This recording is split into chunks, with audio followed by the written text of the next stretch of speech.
Look who's back again. It is the Super Show podcast. Me and Jamie are back together, and I know it's been a couple of weeks since I was last here. I have to apologise because I had an impromptu holiday, which I did not tell Jamie about until literally the last minute last week. But I'm very glad to be back, Jamie. I've missed you. Unfortunately, we're also missing the news because there isn't any. Yeah, you decided to go away, and the news decided to go away with you, apparently. It did. That we're very, very thin on the ground today. So we've decided to do something a little bit different. Instead of looking back, we are going to look forward. And we're going to look forward to the rest of 2024 at the games which we are anticipating hotly. And we're going to have a bit of a chat about what we're looking forward to, why we're looking forward to it maybe. And get a bit to grips with it. You didn't like my little back again thing. I was doing an Eminem reference because since we last chatted, Eminem's come back. See, this is what I was doing. Well, technically, he never went away. He just wants you to think that he did, so that you forget some of the albums he's released in the interim. But yeah, I don't know.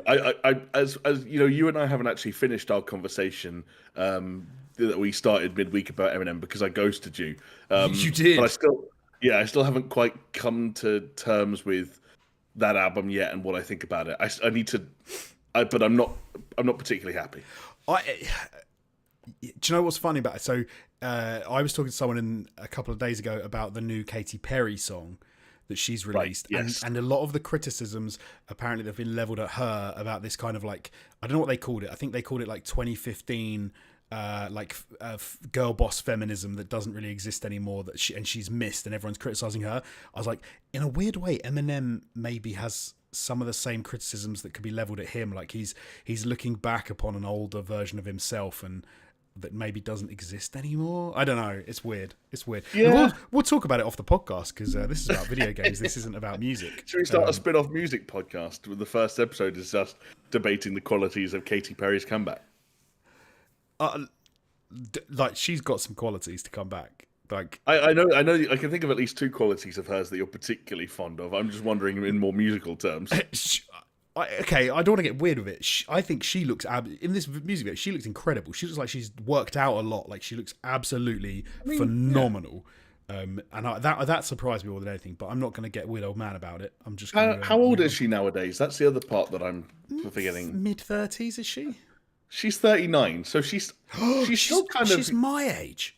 She's your age, in fact. What year were you in 84, baby? I was 84, yeah. So you and Katy Perry you're about 2 months apart in age. Wow, we're super. And I mean, that's what money gets you. She looks phenomenal. Like, and I'm not even trying to be weird. But she looks like genuine. If I could look relatively as good as she does with what I've got, with what she's got, I'd just be staring at myself in the mirror like, damn, I've put in some work. You'd be married to Orlando Bloom as well. Is she married to Orlando Bloom? Yeah, I'm pretty sure that's like one of those celebrity couples that people forget it exists because it came around relatively late in the cycle for both of them. Like anything post Lord of the Rings and Pirates of the Caribbean was late cycle Orlando Bloom, and I don't even know when Katy Perry started to drop off. That's the thing. I lose track of. I'm not clued in enough to pop music. I don't know when Katy Perry became irrelevant enough that this became more of a comeback thing than just another single. But there you go. Me either. I don't know enough about Katy Perry, I must admit. I think it's... but not to slam everyone in the first 5 minutes of the podcast, but Orlando Bloom is one of my favourite actors who can't act, I think. Oh, I mean, he's done pretty well for a guy who... Yeah, I'm not going to join you so far as to say that he can't act. Oh, he can't. He's terrible in anything. He cannot act. I don't think I've ever seen him actually do an acting. That's the thing. I think he's very good at looking pretty enough that he doesn't need to really act, and he can stand around and pout. And I think he's made he, at least in the early stages of his career, made a great go of it. I don't know. I think there's something something that stands out about bad acting is when you notice it. And Orlando Bloom, I don't notice it. Like it disappears into the background enough that I don't think it's objectively bad. But that's just me. No, I think you're right. Like I enjoy him. Watch that. Yeah, I didn't sit there and watch any of those Lord of the Rings films and go, do you know what, that deserved to win Best Picture, but man, does it have a bad central performance from Orlando Bloom? No, he That never. thought never occurred to me. That's what's weird, because I never watch anything with him in and think like, oh, it would have been better had they cast someone who could act. I think anything role he's in, I think he's perfectly fine in, probably because he gets cast in a role that he is perfectly fine in. But I don't think I've never been sort of like, I'm being unfair for the sake of comedy, really, but I've never seen him be like very, very good. Whereas I often have conversations with people where I say that, like, and this is some people probably think I'm ludicrous, Brad Pitt is one of my favorite actors. I think he has had some phenomenal performances, yet he is really crap in like 50% of his films, because I think, again, he just looks good enough to, I think he phones in a lot of movies when he's like, I'm here to be Brad Pitt. I don't want to get too caught in the weeds on some of the terminology, but I think there's a difference between phoning it in and being crap.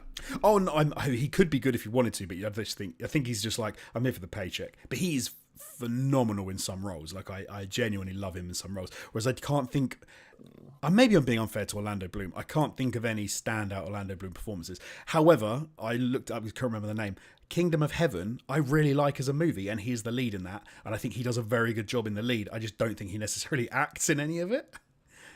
Yeah, right. Which, again, you could say that about some of the least memorable Brad Pitt performances. Again, it's just Brad Pitt, like, being Brad Pitt and not doing much else. And Troy is a good example of a similar kind of film where he is similar to Orlando Bloom, and he's kind of just he's American Brad Pitt in Troy, and he runs around. People really liked Troy. And actually, funnily enough, Orlando Bloom is also in Troy.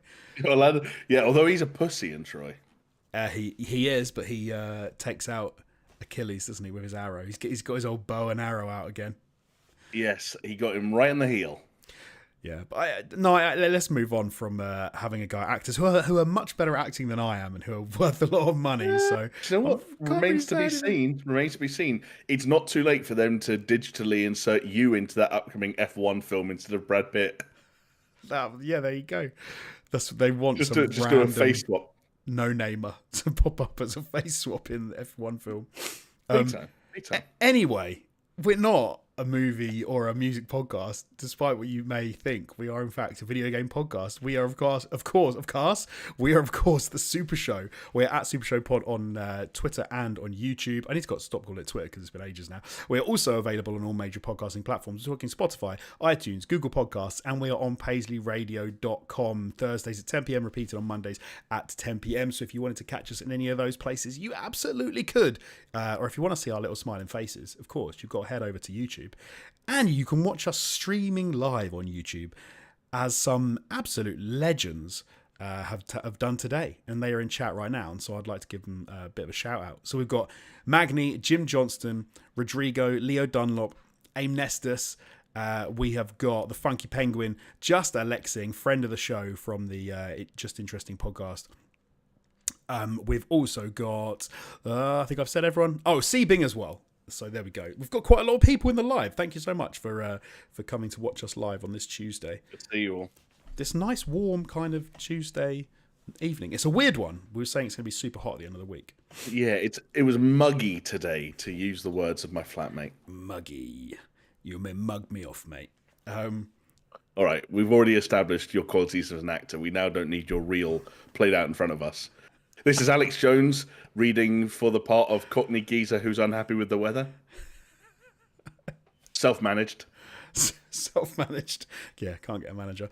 So like I said, we are going to do something a little bit different. We're going to be running through a few of the games that we are looking forward to coming up for the rest of the year. Because although it's a bit quiet at the moment, but there are some absolute bangers coming. We've slimmed this down, so this isn't every game which is coming out for the rest of the year. This is a... This is a list which has been, I don't know what the word is, curated by us to pick out some of the top looks that we want to have a quick mention about. So I think, Jamie, let me think. How many have we got on here? I think let's jump into it, and then we'll do a bit of a hop back to do a catch up. So should we start? Let's start talking video games. I mean, I'm lucky enough that I can actually do my catch up during this preview of the second half of 2024. You're the one that's going to be stranded. Yeah. Yeah, you can. I've got nothing to catch up on, so you absolutely can do that. You can slide the two together. You can get that and get those Perfect. docked. So that'll be nice. Yeah. Okay, great. Let's stop the euphemism for a moment. Sorry, mate. First up, let's talk about a game which is coming out next month. It's almost exact. No, it's not. Sorry, I'm getting my dates mixed up. It's like a month and 4 days at the point of recording. I'm talking about Black Myth Wukong, which is coming to PC, PlayStation 5, and Xbox Series X. Or August 20th, 2024, Jamie. This is probably one of my most anticipated games of the whole year, maybe even 2-3 years. I've been looking at this game for a while. Yeah, like I feel like your best position to kind of, well, at least talk us through your anticipation for it, because again, for me, it was one of those titles that appeared at gaming shows and at summer showcases and things like that for quite some time, and over the years, it went from kind of like very pretty looking, but also very early looking Chinese developed Unreal Engine 5 tech demo with, high quality fur, but you weren't really sure how much else there actually was.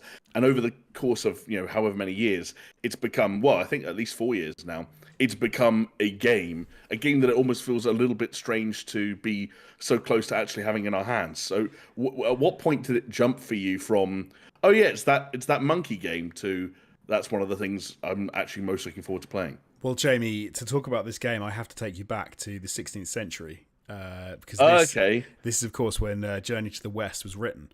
And I've quite liked the myth around Monkey King, Sun Wukong, for quite a long time. I haven't read the book yet, although I do have it. I've not read it. But there's a whole other sort of like mythology and stuff around it. So no, it was when this game was first announced, we as you said, it was very much vaporware. This is never coming out. This is Unreal Engine 5. It looks amazing, but it's never going to be here.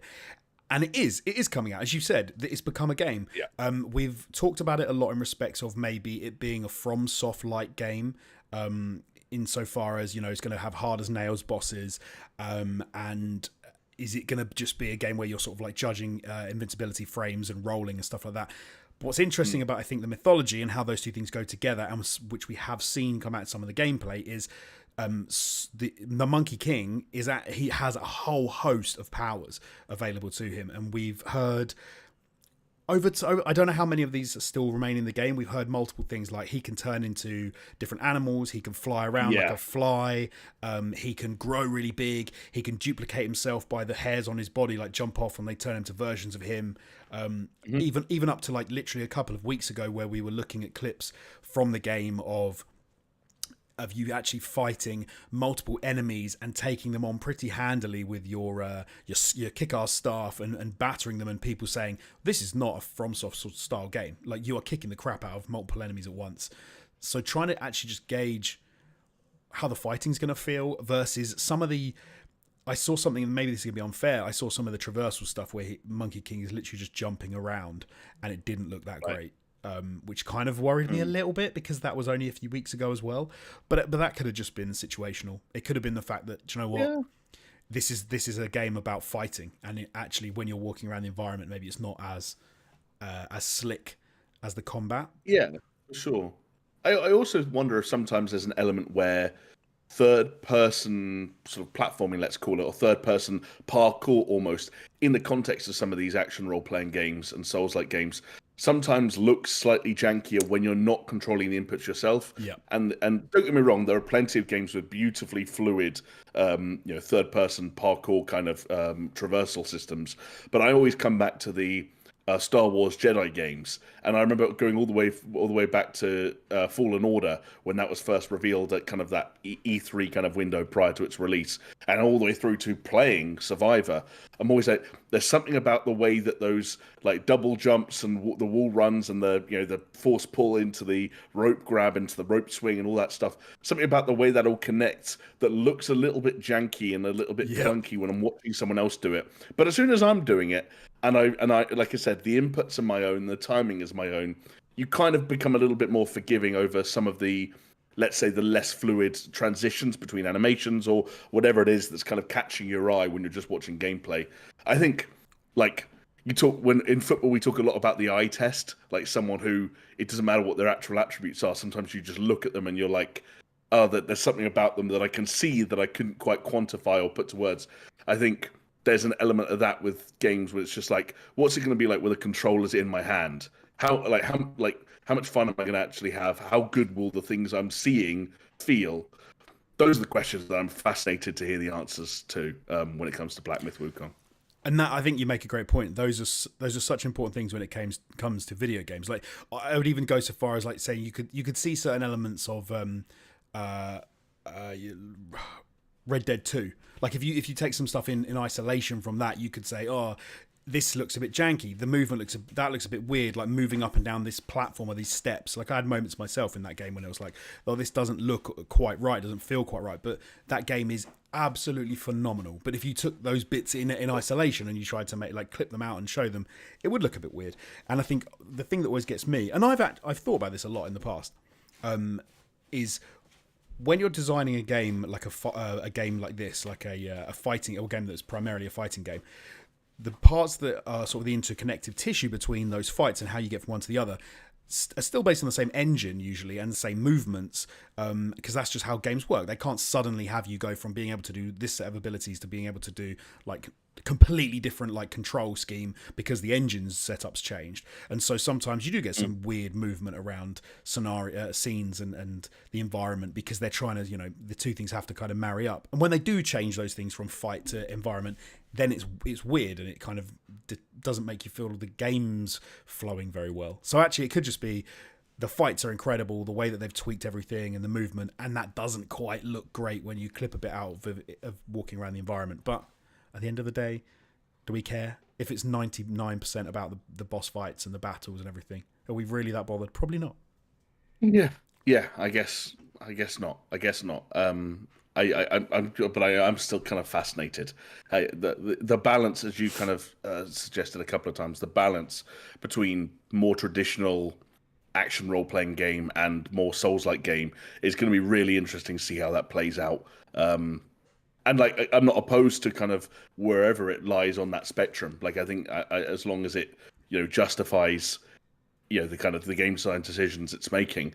I just don't know what to make of it. Like, Let me ask you a question. Let me put so okay. if you could pick another game's combat system, that this was as close as when it comes out, what would you pick? If that's a bit of a tough question to throw at you, but no, it is a tough question, but I think it taps into something that's like there's really interesting balance that's happening where there's now kind of like a bit of a pushback, not necessarily a pushback, but a lot of games are really kind of are really trying hard to identify themselves and to make a mark for themselves and to kind of carve their own path within the context of these Souls-like games. And I think what's happened is FromSoft established a genre or a subgenre, whatever you want to call it, and lots of kind of people, whether they were imitators or people who had their own spins on it, and lots of things filled that space. Then major companies trying to make massive accessible games, like we talk about Star Wars, came in and also filled in that space in their own way.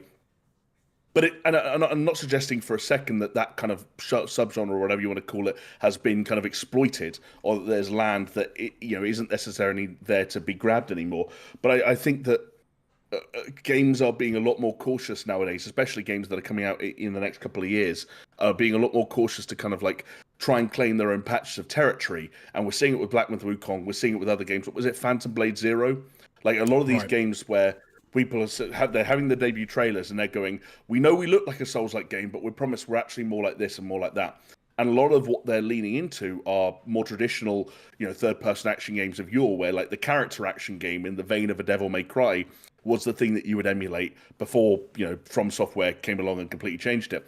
And so I would be interested to see, and I don't think Black Myth Wukong is going to be this. It might have bits of this, but I'd be interested in the game that kind of takes the aspirations that a lot of these titles have and leans back into that direction of like a Devil May Cry. And I know that lots of things are still there, like the Bayonetta games are still there, and I was playing Metal Gear Rising Revengeance, like some of those like old they're not even old school, but some of those traditional super high-paced, super flashy, super stylized character action games.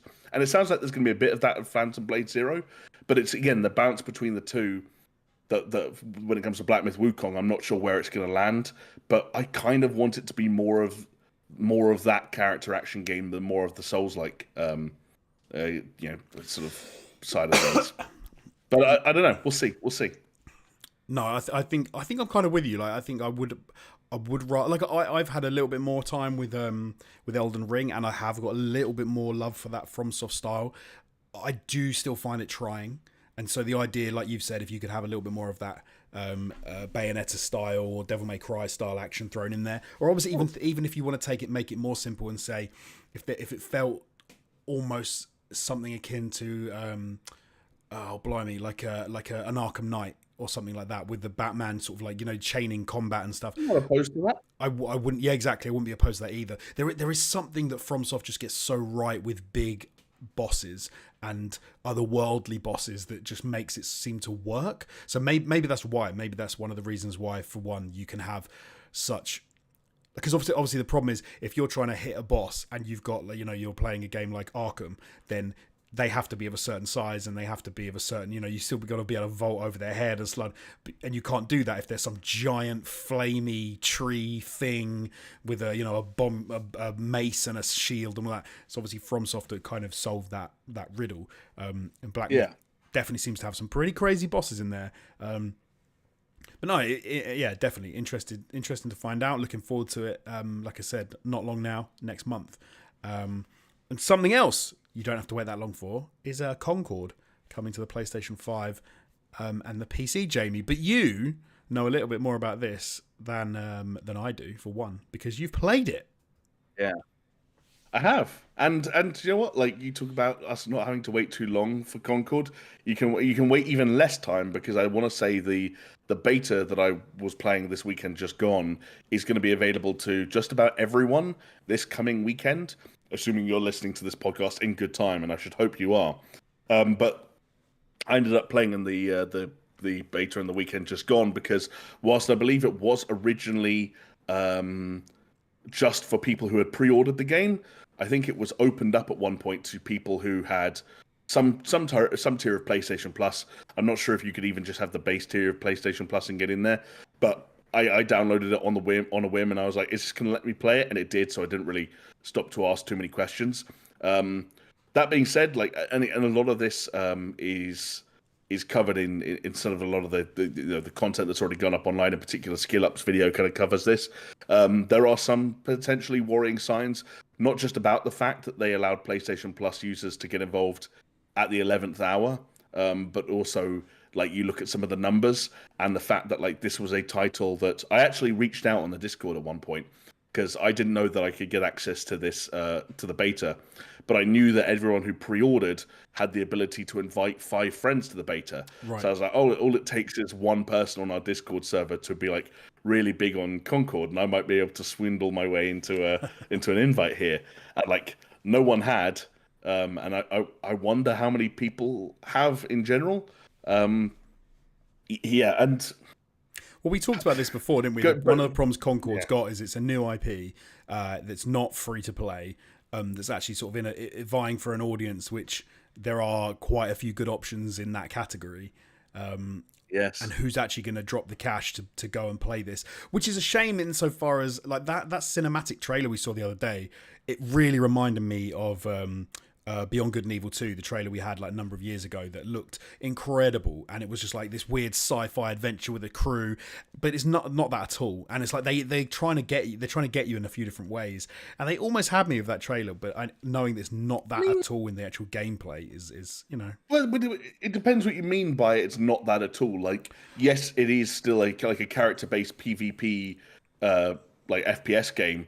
But, like, I mean, it's not a first-person sci-fi sort of story-led campaign that I would love to play. No, but, like, but when you load up the beta, the first thing that you're forced to watch is a cutscene of those characters all interacting, right? And then there's another loading screen, and the second thing you do is watch another cutscene of all those characters interacting. Okay. Like, I don't think that big cinematic. And, we remember during that state of play, there was the person who came out on screen and said, like, oh yeah, every season there's going to be like a new narrative drop and all that kind of stuff. Like, of course. I don't think that anything about that cinematic trailer was like betrays what Concord is going for. I just think that's the least interesting part for me of what is itself not a particularly interesting game. And I was sat there and I was like, I'll take all these characters at face value, and I will forgive some of their slightly cheesy banter, and I will forgive the fact that some of them are like these very specific archetypes, and you can see which other properties or franchises or films or whatever that they are cut almost directly from, to the point where you feel like you've seen it all before and can guess what they're going to say. I'll forgive all of that if I have fun playing it. And I didn't not have fun. I just wasn't that enthusiastic about anything I did in my couple of hours with Concord. I'll be totally honest. Okay.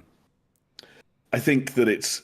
one thing I will say is that they're and stating the obvious, I suppose, in many respects, but clearly a very talented team have worked very hard on this, because there's a lot I really like when it comes to the visuals and overall presentation. The UX is sometimes a little bit scruffy, where sometimes they try and do too much and it becomes a little bit overwhelming.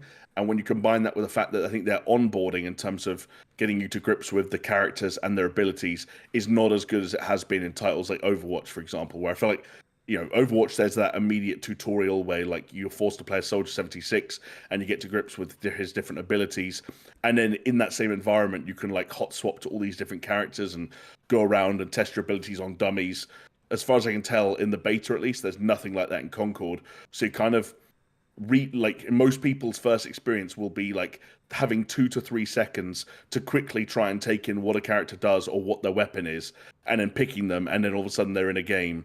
And then they're probably going to die and be like, that character wasn't for me. And then, flick through and that part of the onboarding could be worked on. I always find that bizarre. That seems like the most obvious thing in the world for this sort of game to do, is to have some kind of like... you can get it in however you want in the narrative, the narrative way to make it fit in the game. But to have like a staging area where people can practice and they can like have a go, like Overwatch did...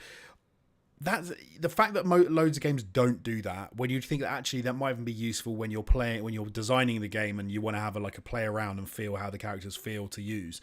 It's bizarre that more games don't just immediately introduce that and let people, like you say, especially these PvP arena games where you want to go, oh, how do I use this ability? How do I use that ability?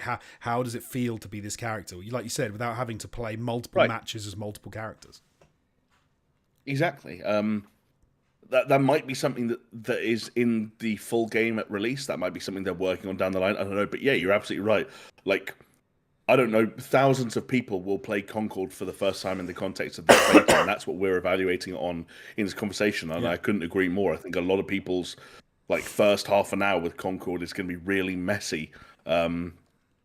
Especially because the other thing is there is a Soldier 76 stand-in, and most people will notice him. But of course, you're going to go into games. He's going to get picked first straight away, which he was most of the time that I was playing. And you're going to go, right, who do I be now? Maybe I'll try this big guy because he was in one of those videos I was just forced to watch. And it's I don't know whether that will actually vibe with you or but otherwise, other than some onboarding issues and some things that could be slightly clearer, I do actually quite like the overall kind of aesthetic and visual style. And I think the quality of the visuals in both the cinematics and in-game are pretty strong. And then when you're playing it, it doesn't do much wrong. There's definitely some Destiny in there. I haven't played Crucible, Destiny's PvP mode for some time, many, many, many years. And it's kind of, it's kind of got that double circle to dodge roll kind of thing, and characters have either a double jump or a triple jump based on how mobile they are, and a lot of the weapon archetypes, in particular, the alien dude who's front and center in all of the marketing, kind of has a gun that's just like that hand cannon archetype straight out of Destiny. Right. So. I think it will be familiar to a lot of people. It's slightly chunkier and slightly weightier. Certainly the gunplay feels slightly weightier, which I think is good and it feels nice. But then time to kill is still longer because it's it's a hero shooter and it's designed for people coming together and using their abilities and in the synergy and sync. And I guess that was the other thing that kind of was lacking for me. If we're going to compare it to Overwatch for a second, which maybe is a little bit unfair, I don't think it's going for exactly that. But you want to talk about a hero-based shooter where everyone has these really distinct abilities, and I was running around still even after my first hour and not really knowing I didn't know who my teammates were. I didn't know what they could do. I didn't know who like there's a visual language to something like Overwatch, and I think that Blizzard have been really good at throughout their entire development history. I don't think it just applies to Overwatch, where like you talk about the idea. TF2 is big at this as well. You talk about like character silhouettes, let alone what they actually look like, just their silhouettes, and how you can kind of identify what they do and what they might mean to you as a teammate, what they might mean to you as an opponent. Are they I a feel tank? like Are even they a after healer? that, Like you can get it from the shape totally. of that character. Yeah, no, absolutely. I was still running around after an hour, turning a corner and going, "Oh shit, is that the old Asian lady or the young Asian lady? And what are they going to do to me?" And then like turning around and being like, "Oh, my teammate's that flower person. Does that mean they can do this, or does that mean they?" And like when Right. you don't have that kind of like, and that meant I'd never really experienced, other than one point where I was this dude who could put down these healing pads, and me and my teammates kind of held down this room that only had 2 entry points, and kind of like, and it felt like we had a bit of a thing going. There weren't really like moments of natural synergy. Whereas like on there were times in Overwatch where like even if you're playing with randos with no comms, if you were a really good like healer, like you were a really good like Mercy or a Lucio, or you were a really good Reinhardt, you could kind of like grab the game by the scruff of the neck and kind of be like, no, this is what we're doing. Like I'm Reinhardt, I lead from the front. I'm gonna get on the payload. Everyone get behind my People shield. would Like, stack up on you, and you just get it. Yeah, I get what. Yeah, absolutely. Concord didn't really feel like it had that to me, and that Right. might have been, because we were all beginners. Might be because of the beta. Might be a balancing issue. Might be a character awareness issue. But I think Concord has some obstacles to overcome between now and August 23rd. Well, we'll have to wait and see. And some of these things, I suppose, they may come with time, as you said. It might be being new to a game, but then weirdly, like you'd think that enough people have played enough of these types of games to kind of slot very quickly into it, and they know they might pick up a character which is called something very different, or it might be like a flower character as opposed to like a Reinhardt, as you said, or a different random Overwatch character which I can't remember the name of right now. But you kind of get that's this character. It's close enough to that character that I can pick it up relatively easy and get it. Yeah, exactly. And like when there is that shorthand and it makes sense, you go, okay, great. But at the same time, like the weird thing is, it's cool that sometimes there isn't. It's cool that I'm sometimes playing a game when I'm like, I actually don't know that this character doesn't have an Overwatch equivalent. They actually are bringing something new to the game, which is new to me. But then you sit there and go, but I don't really know how to use it. Right. I can tell this character has like a suction device and can suck things in and also but I don't know what I'm doing with any of this yet. Right. And that comes with time, I guess. But is Concord Well, sometimes it have never does, time? And sometimes it never does. Well, sometimes it wasn't quite there, and people don't really get it, and it's a character that becomes not that often used. And yeah, these things change, don't they? Yeah, exactly. I feel like I almost need like a bit of a little jingle or something for the next one, because so next up is Star Wars Outlaws. This is probably my most anticipated game of the rest of the year. So I need like a little most anticipated. There you go. I think you just gave yourself the jingle. Yeah. That's it. Job done. Obviously, you and Chris spoke a bit about this last week, about the level to which it is an open world game versus not quite open world game. But we're only a month out.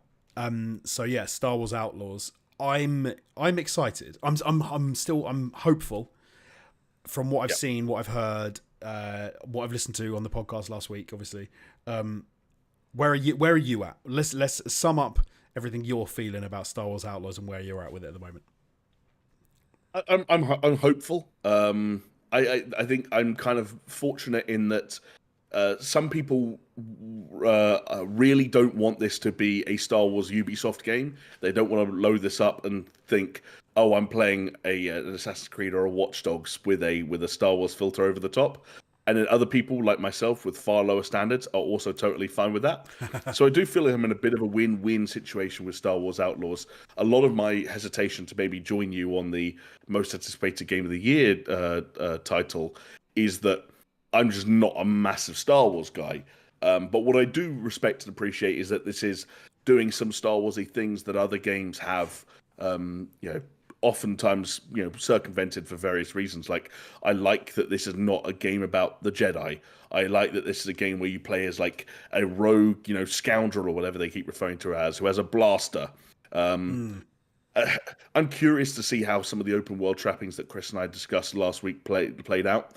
I am concerned that some people are going to kind of have like I'm concerned that this might go the way of like the Avatar game that did in December, which ended up kind of in that 7s or 8s kind of territory because people played it and were like, they haven't done wrong by the property, but they haven't excelled from a game design basis. But at the same time, like I'm okay being a bit of a Ubisoft mark, so I know I'll get something I can play out of this. I just don't think I'm going to love it. Right. Yes. Which I suppose I'm in a weird spot. Like I said, it's my most anticipated, but I've heard people talk about it and say in the sort of the pre-play stuff, like people who've already got their hands on it, and what they've got, a few of them have said this is not Game of the Year territory. It's they've said we're talking like 7 to 8 out of 10 kind of area, but that it's very competent and that the stuff that you are doing feels good. And in some respects, I think I'm kind of, it's weird to say that I think that's what I'm kind of looking forward to. Like, I don't necessarily want to be blown away. I'm more in a space, like you said, you don't really want Assassin's Creed or like Far Cry, Star Wars. I think if it was kind of more, if it was like Assassin's Creed RPG style in a Star Wars game. So you, as in, like, think of the crowds that you have in Assassin's Creed games, and you're moving around those environments, and you're thinking like, "Wow, this is I'm in ancient. What was it? The most recent one? Is it Iran you were in for Mirage? I can't remember. No, Iraq. Baghdad is Iraq, wasn't it?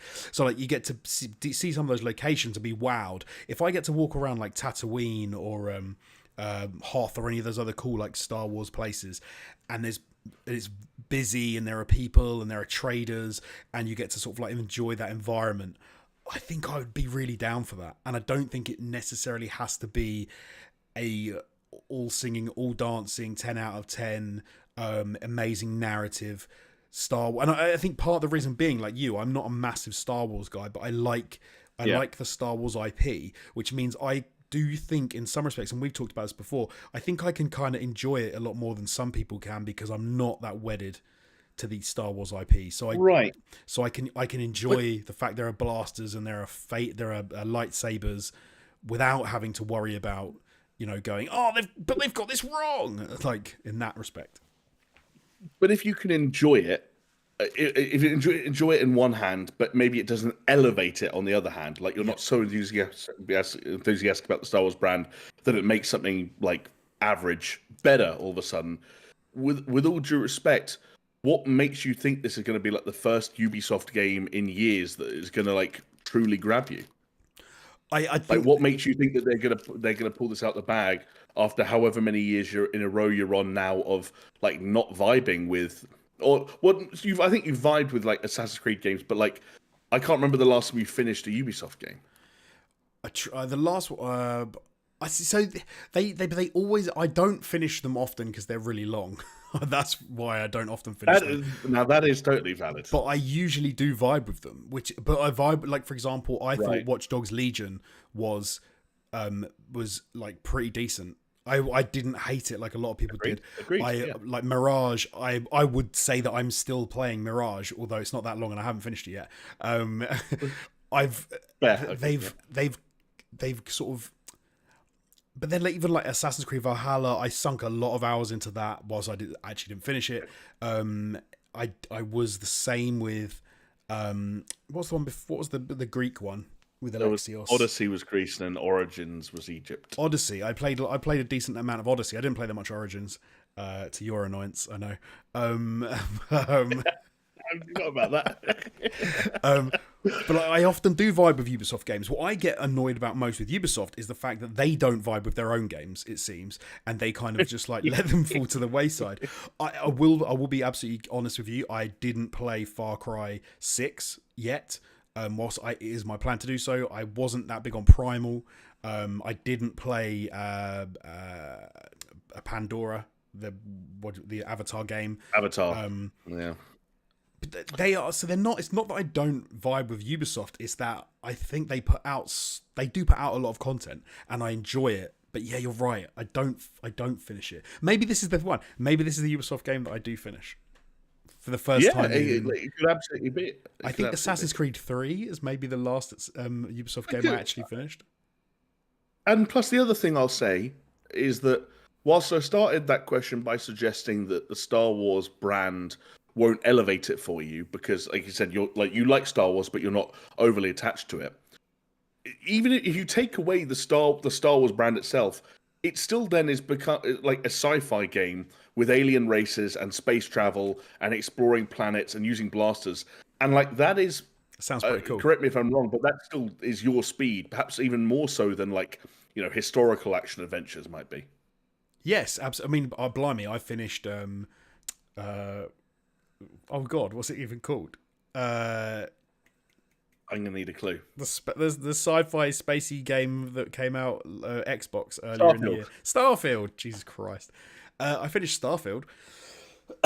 Excuse me. Actually, yeah. So if you don't finish Outlaws, then that's going to be a real ding on its sci-fi merits. I like that genre. And Star Wars, when you get away from when you have Star Wars but get away from Star Wars, for me, I enjoy it more because I don't care about the main thrust of the Star Wars universe as much as I do enjoy the sci-fi, like you've said, the sci-fi blasters. It's kind of like running around, bounty hunting, speeders. I like all of that, and I think Star Wars do it very well. Once you get away from midichlorians and Darth Vader and it seems you've killed her, Darth Vader. Like, I don't care about that stuff as much. Yeah, no, me neither. Yeah, as I was just saying to Jamie before the podcast, I for my sins, I like the Acolyte. I've just watched the most recent episode and I still think it's good. Yeah, not as bothered about some of the stuff people don't. And I started watching Ahsoka, which I hadn't watched up to this point. And hey, that's not bad either. Is that the Rosario Dawson one? Because yes. Don't you really like her? Oh God, yeah, Rosario Dawson, yeah. Well, sorry, between Katy Perry and Rosario Dawson, I'm not out here to make you look like a perv. It's just I'm being reminded of some of the things you've said. I will point out these ladies are of age with me. As we've said, Katy Perry's my age. Rosario Dawson's probably a little bit older than me. So hey, I'm at least they're not 20. Yeah, like people, there's a thing going out there because I think another cartoonist or another animator or something got outed as a pedo this past week. I can't remember what show he was associated with, but he had kiddie porn. And so there's one thing you are safe with listening to this podcast is, I don't know what the opposite of a paedophile is, but Jonesy's probably that. Only like women of my own age and above. What's the opposite of a paedophile? Latin for old. Yeah, I don't know. That's the octa. Vetus. Oh, that sounds worse. Vitophile.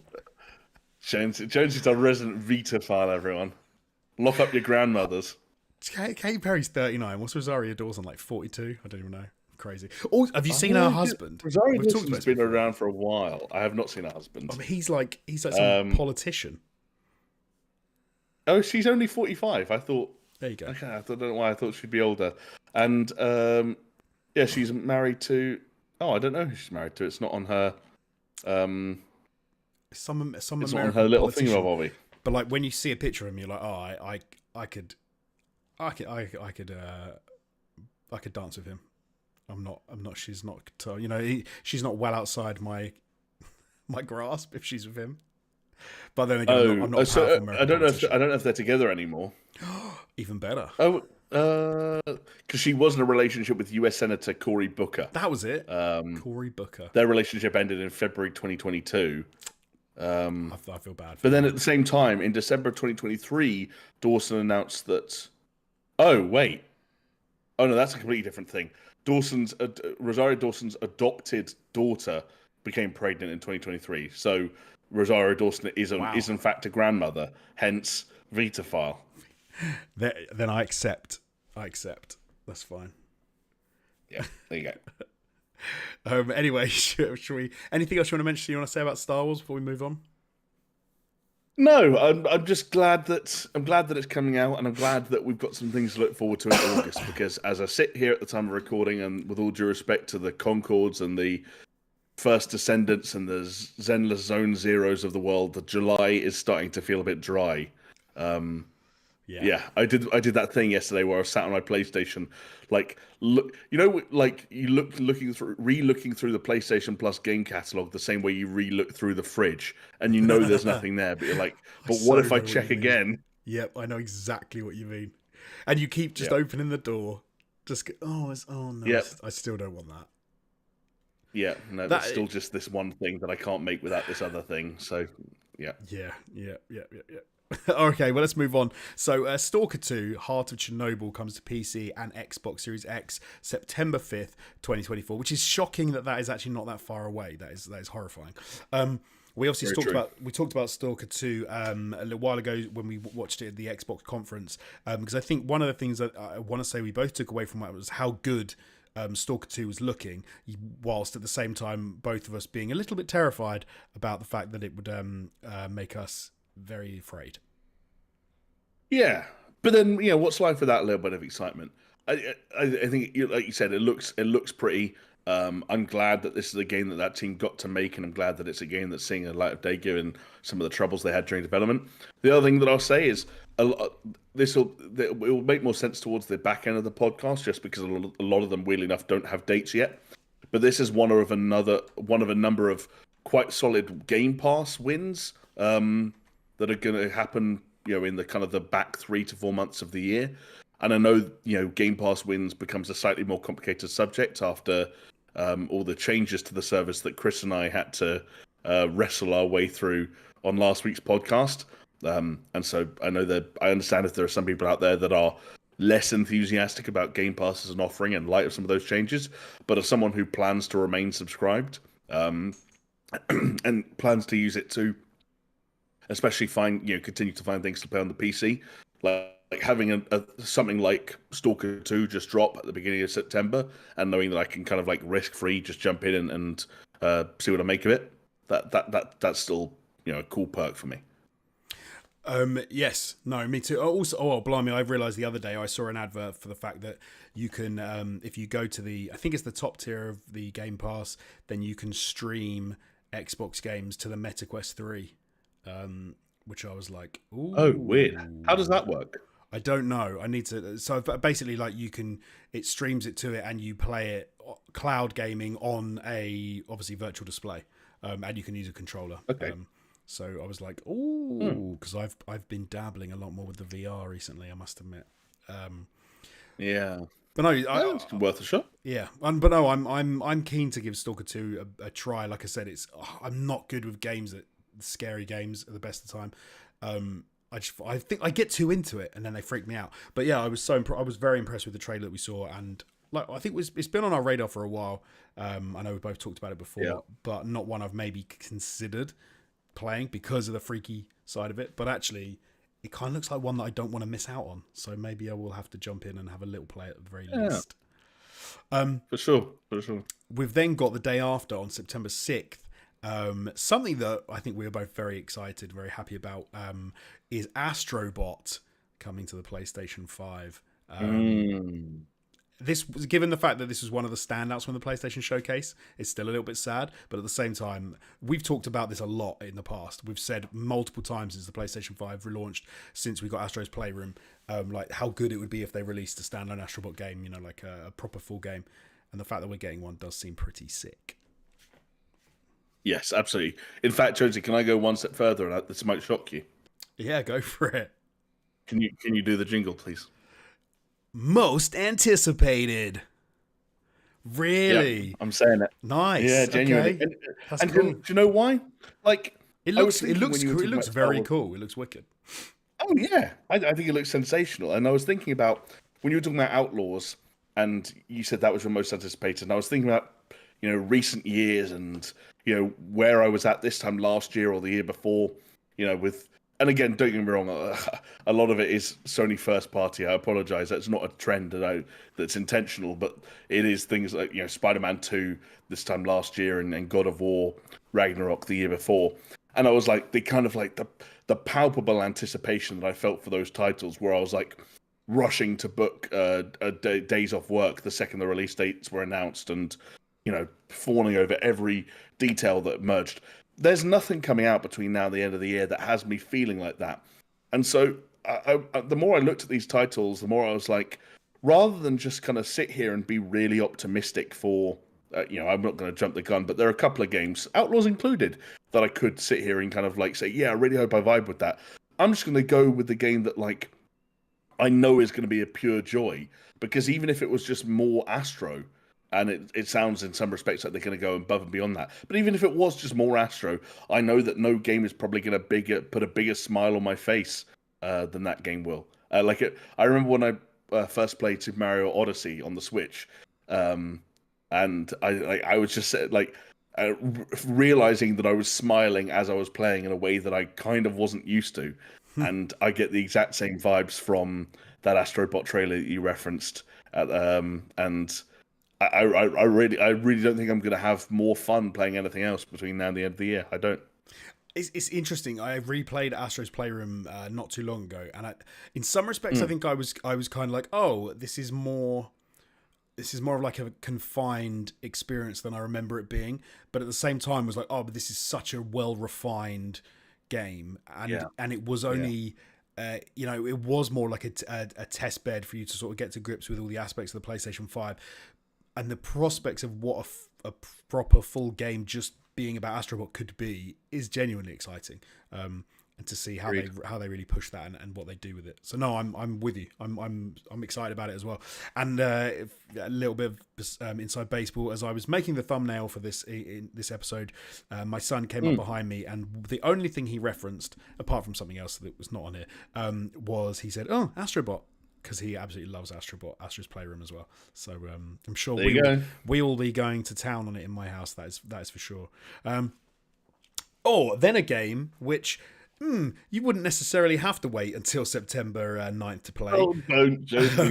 But Warhammer 40k Space Marine 2 comes to PC, PlayStation 5, Xbox Series X on September 9th.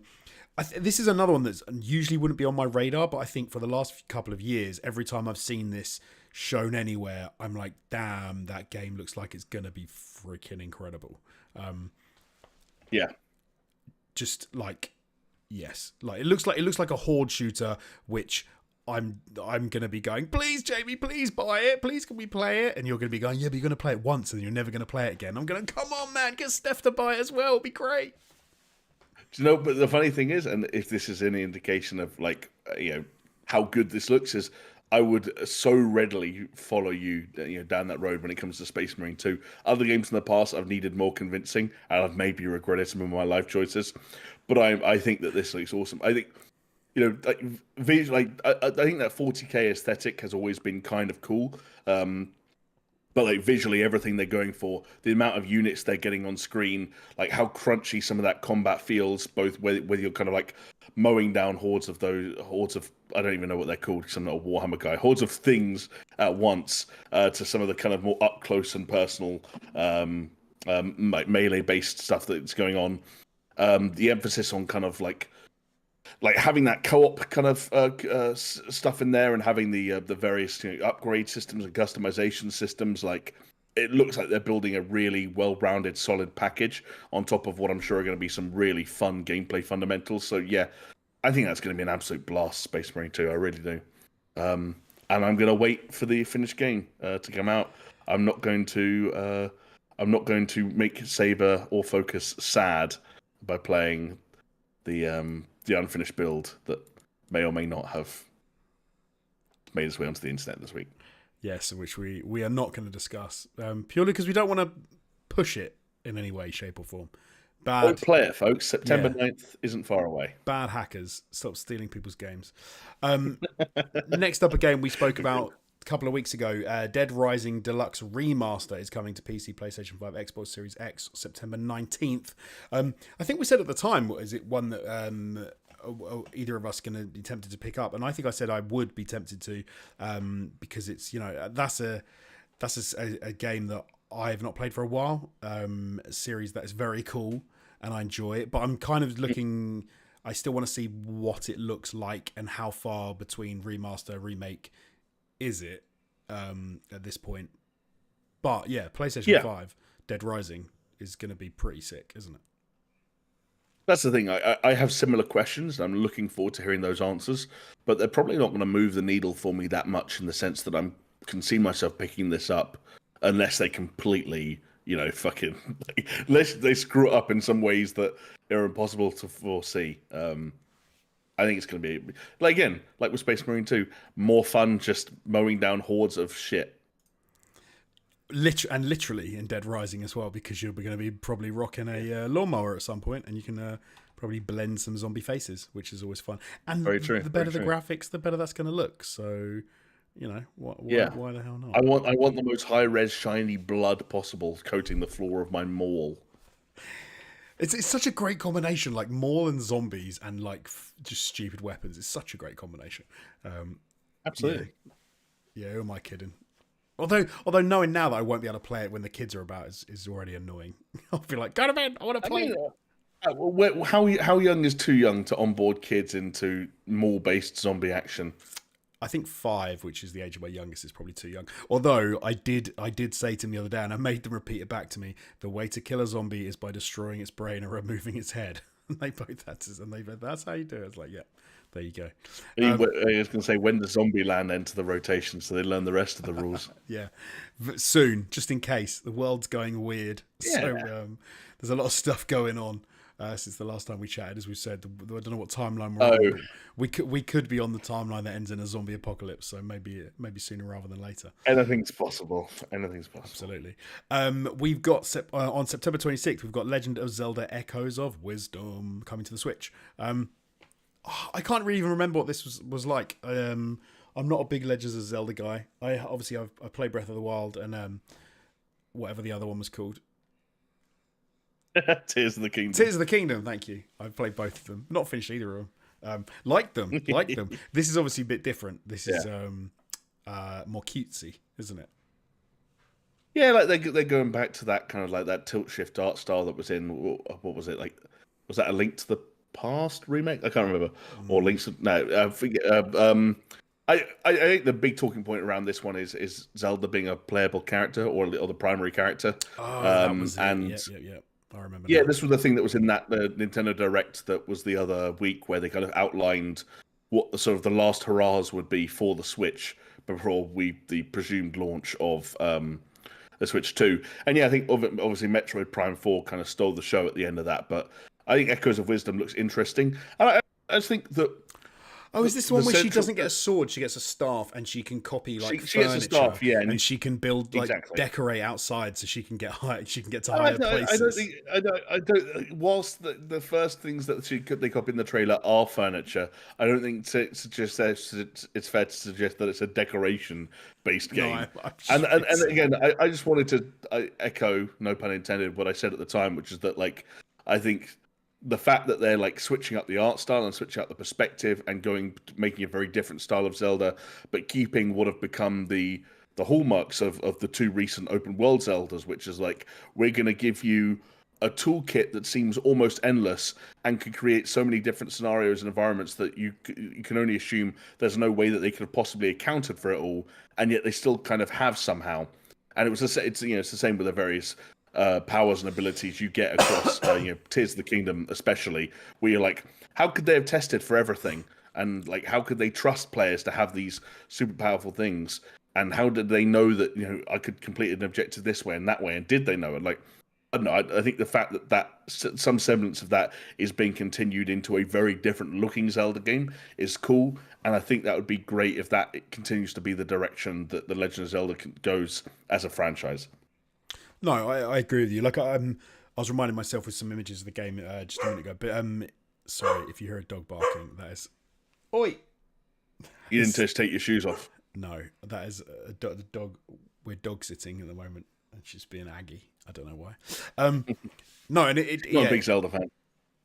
No, Echoes of Wisdom does look good, and I think I remember at the time thinking actually it does look quite like a lot of fun. I think because can't you take out enemies and stuff by like drop? You can create or you can pull things out of your inventory that you've almost like scanned and copied in the past, and you can like drop boulders down a hill and stuff. And no, it actually looks like quite intuitive. And as you were just saying, it's some of that sort of like debug kit stuff that they've gone like, hey, let's just keep this in the game. This will be crazy. And it is, and it seems cool, and it's amazing that they've managed to do that and keep a coherent narrative. So yeah, agreed. Wicked. Before we move on to October, I'm going to do a couple of things. First of all, I'm going to respond to Seebing's comment. Seebing said, "I know it's not usually in your wheelhouse, but have you looked at any NCAA football 25?" I have not. I have been keeping an eye on like the trailers and some of the dev videos that they've been doing, just because I think it's always interesting when something is so kind of culturally significant in a place like America and has absolutely like no bearing on, like, for us, like we barely understand and barely get into Madden on a year by year basis, but the fact that there's this kind of like long dormant college football element that EA used to kind of like service fans with quite regularly, and it's been gone for like 10 years now, 10 plus years. I think the thing that's interesting for me is, one, seeing all the ways it's kind of different to Madden, which I think kind of fell into a slump of, like any annualized title would have, regurgitating a lot of the same things. And two, again, some of those trailers really opened my eyes to just how different the world of college football is to the world of the NFL, but also just how there's no differing in the sort of the level of passion that the fans have for it. It doesn't matter that these are all college level kids, and like they've all like, I remember that first trailer where like you get the insight into they've all got their own routines and their own mascots or their own unique way of running out into the field, their own way of celebrating and things like that. And it was capturing more of that made it feel like it had a personality that Madden never did. Okay. And then when you get into the nitty gritty of like, say, like a career mode or whatever, I can't remember what they call it in Madden, Dynasty mode maybe, or something like that. And you're like, well, actually, it has to be different because managing a college team is different from managing an NFL team, because you're not like trading for like players or buying players or like going through free agency anymore. You're like trying to appeal to high school kids and convince them that your college is the best one to come to for their development and all that kind of stuff. And I think those kind of twists on the formula are potentially really interesting. I know that it got off to a huge start because I think it's technically out now. I'm not sure if it's out or if it's just that EA 3-day early access thing. But I know some of the numbers have already suggested that it's immediately become one of the best-selling titles of the year. I'm just happy that football fans are getting, because this was from what I understand, Josie, this was a franchise that was so beloved that some people still play the one that's like 10 years old because there's nothing else quite like it. No, I was just looking up their EA's page on it. So yeah, it looks like it comes out properly in 3 days. But like you said, with that early access, you can get hold of it soon. The idea of a career mode where you can join as like a college guy who's then gets into playing football and stuff. That I don't know if they do that in the game, but that would be pretty wicked. I don't know how the be a pro kind of stuff works, but yeah, that stuff is represented from the manager's perspective, certainly. So right, okay, yeah. I might have to try and see if I can play a bit of it. I'd really like American football. I say I really like. I'd like it a lot. I don't watch enough as I should. I try and watch the Detroit Lions play when they play, and I get during season, and I get access to like the games and stuff through. I think I got it through DAZN, which is some app that we have in the UK, because you can just like pay for the season, and it's like 20 quid, and you get access to every game, which is pretty cool. So no, I might have to see if I can check that out. Stevie saying, so it's American football to you guys is a bit like cricket to us in the States. We love the passion for it, but we generally have no idea what's going on. Yeah, I like watching American football. Often I have no idea what's going on. I'm not gonna lie. Like as stuff's happening, I'm like, okay, I don't know what that was, but it seemed cool.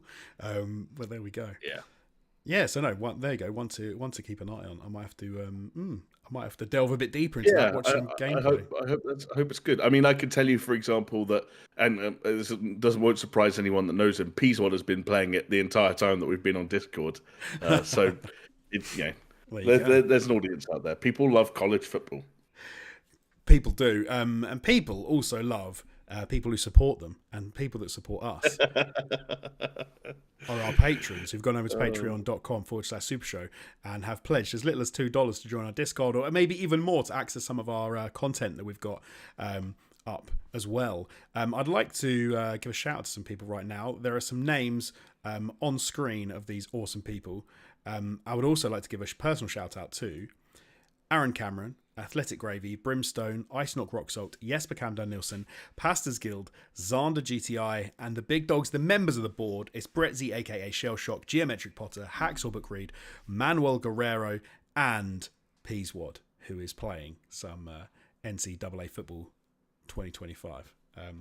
Shout out to all of you. Thank you so much for supporting us. It is very much appreciated. You keep us coming back, telling you all about games that we're going to play for the rest of the year. Even when there's no news. Even when there's no... Do you know what? Jamie saved you guys today because he suggested this topic, whereas I was like, hell, man, let's just talk about the crazy shit that's happened in the news in the last week. And Jamie's like, Jesus. First of all, I just thought that the idea of Jonesy talking about a presidential assassination attempts in a podcast that was broadcast live on the internet was a recipe for disaster. But I also must confess that I didn't save us from that this week. Skill Up and various other content creators saved us. Because I think everyone has the same idea, which is that, there's no news this week. Let's do something generic and slightly evergreen. And I think Skill Up and Jake Baldino both had videos go up in the last 2 days being like, second half of 2024, what you got? So, we're lovingly borrowing it. We haven't stolen anything. We're gonna give the ideas back at the end of the day. I think we're so small that even if we just outright stole it, it's fine. Maybe that's how we become big. We just start ripping off other people's content. I was going to say something then, but I really shouldn't. Get in trouble. I'm trying to think what that could be. I'll tell you after. Okay. Next up, let's move on to October, because in October, on October the 8th, we've got Silent Hill 2 Remake coming to PC and PlayStation 5, a game that I will definitely not be playing anytime soon. As I said, don't like scary shit. I know, but doesn't it feel weird, or does it, I should ask as more as a question rather than a leading one, does it feel weird to you that, Konami are back and admittedly, with Bloober Team in tow this time, and they're bringing back and remaking one of the most beloved horror games of all time, and it's probably going to be a big deal. And does it feel weird to not want any part of that? Because that's the fight going on in my head. Okay. No, I've never wanted any part of these sorts of games in the past, and for mine, because I remember when Silent Hill came out and Silent Hill 2 came out, and even then, I had friends who raved about it, and I was like, I don't want any part of that. I don't like it. It scares me. I like watching scary films. I quite like watching horror films. I watch loads of my this is probably bad. When my youngest kid was born, my eldest was a nightmare to put to sleep. So I used to watch horror films all the time because my wife doesn't like horror films. So I would just sit with my 2-month-old baby, and he would be asleep on me, and I would just watch endless horror films because I was doing all the classics like Friday the 13th, Halloween, all of those over the years, watching all of them. And I like that. I like horror films. I like franchise horror films. I like stuff with a whole ethos going through them and a mythology that connects them all. And weirdly, I don't know how, maybe it was osmosis because he couldn't probably see or hear, but he is now a bit weird, my youngest, and he loves horror stuff. He is serious. He's super into scary things. He thinks it's great. So you thought he was sleeping, but he was just lying there on your chest with one eye open, both ears open, going, "Oh, this is interesting. That guy's got claws." But he was facing away from the TV and he couldn't even understand what was being said. So I don't know how this has happened. But yeah, he loves. We were reading Goosebumps. He's 5, and the other night we were reading Goosebumps, like this, all about the different characters in Goosebumps, and he was like going, "Tell me about this one. This one's really scary." And he was wanting to hear about Murder the Clown and like, this, Goosebumps is like a teen horror sort of series, and he likes all this kind of creepy shit, which is pretty cool. Hey, maybe me and him will go to some weird cons and stuff as cosplay horror stuff when we're a bit older. Although, see, I thought you were going to go the other way and be like, maybe me and him will go to therapy together. But no, you leaned into it hard, and that's fair enough. I wanted one year to go to Halloween when he was like 2. I was trying to convince him that we should go as Hauser and not Hauser, the character from Total Recall. With Arnold Schwarzenegger, there's a character who has a little kid. It looks like a little kid growing out of his stomach. Right? Yeah, I know. I was like, we should go as that for Halloween, and he was like, no, at 2. But I thought that'd be quite funny, but we didn't. Anyway, I'm digressing hard from Silent Hill 2. Let's push this back on track. I don't feel like I will miss out. So do you feel like you will if you don't play it, or are you gonna play it? It depends. This is such a crap answer, but it depends how good it is. Like, if it's critically acclaimed, then I'll be sat around going like, "Oh man, like I wonder what's going on over there. They sound like they're having loads of fun at that party down the road." If it's not, right, exactly, and I don't think it will be. Like I cover your ears, people really looking forward to Silent Hill 2 remake, but I could see this being like a 7 out of 10 kind of game, and that's when I go like, if it's 7 out of 10 and it's scary. And it's like a remake of a beloved game, the original of which I've never played, in a series I haven't played a single entry of, then I feel okay giving it a miss. It's not really on the... It's a big deal, but it's not really on the radar for me. Okay, no, fair enough. Before we move on, I quickly want to give a shout out to Jacob Washington, who's joined us in the chat, who says, "Hello, I remember you're from from All Time Gaming. I love you." Wow. We love you too, Jacob. Thank you so much for joining us. That's at least 5 years ago. So don't say that. Well, Jesus. Roughly. Yes. Give or take. Call of Duty Black Ops 6, October 25th, 2024. This is the first time this game is a Call of Duty game. No, it's not, is it? I was going to say it's wholly under Xbox, but it's not, is it? The last one was. I'm lying. Well, I can't remember when that deal actually got completed. It's the first one that is going to launch as a part of Game Pass, and it's the first one that's not going to have sort of like certain PlayStation exclusivities around it. So Xbox actually confirmed earlier in the week that, for example, the early access to the beta, which is like, hey, the weekend before or something like that, which has usually been a PlayStation privilege for some years now, is now just going to be available to everyone. Curious thing about that, the early access beta is going to run from August 30th to September 4th, which, as people have noted, is considerably sooner than October 25th. So again, I'm not sure what the kind of thinking is there. Like, even if you just play the regular open beta, September 6th to September 9th, there's still going to be, like a month and a half between the end of the beta and the game being released, which is, well, when you consider that betas nowadays are considered almost marketing tools as much as they are for kind of like any evaluative purpose, is a curious decision. But other than that, I really hope it's good. I've not even played Modern Warfare 3 yet. You're not missing out on much. And I'll be honest, if I were to ask you to play Modern Warfare 3 as homework for any one reason, it's because I'd be really curious to see what you made of the admittedly universally disliked, more open-ended missions that game had, where it felt like, and again, who could really say what was going on behind the scenes and how much time pressure they were under, but it felt like they took some of the larger open environments from multiplayer and some of the larger multiplayer modes and Warzone and things like that, and essentially just kind of structured a campaign around it by having enemies that could essentially spawn from anywhere and having, kind of an OSP sort of style mission where you're going around and you're collecting a lot of the same weapons and items and perks that you might have used in other modes, and in completing slightly generic objectives within them, and not having any of that cinematic quality, that set piecey quality that that Call of Duty campaigns of yore had.